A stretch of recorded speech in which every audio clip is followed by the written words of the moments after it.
ಮೇಕೆದಾಟುನ ಯೋಜನೆಗೆ ತಕರಾರು ತೆಗೆದಿರ್ತಕ್ಕಂಥದ್ದು ಅವರ ಕೋ ಪಾರ್ಟ್ನರ್ಸ್ ಇದ್ದಾರೆ ತಮಿಳುನಾಡಿನಲ್ಲಿ ಸರ್ಕಾರ ನಡೆಸೋದು.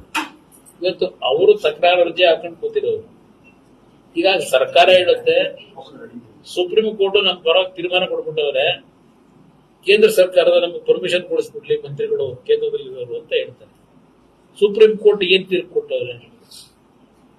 ನಾವು ಇದ್ರ ಬಗ್ಗೆ ತೀರ್ಮಾನ ತಗೊಳ್ಳೋದಿಕ್ಕೆ ಕಾಂಪಿಟೇಟಿವ್ ಅಥಾರಿಟಿ ಅಲ್ಲ, ಯಾವ ಕಾಂಪಿಟೇಟಿವ್ ಅಥಾರಿಟಿ ಇದೆ ಅಲ್ಲಿ ಹೋಗಿ ನೀವು ಅರ್ಜಿ ಹಾಕಲಿ ಅಂತ ಹೇಳಿ. ಈಗ ಅದಕ್ಕೆ ಈಗಾಗಲೇ DPR ತಯಾರು ಮಾಡ್ಲಿಕ್ಕೆ ಪರ್ಮಿಷನ್ ಕೊಟ್ಟವ್ರೆ ಅಂತ ಮಂತ್ರಿಗಳು ಹೇಳ್ತಾವ್ರೆ. ಇನ್ನು 15-20 ದಿವಸದಲ್ಲಿ DPR ಸಬ್ಮಿಟ್ ಮಾಡ್ತೀವಿ ಅಂತ ಹೇಳಿದ್ದಾರೆ.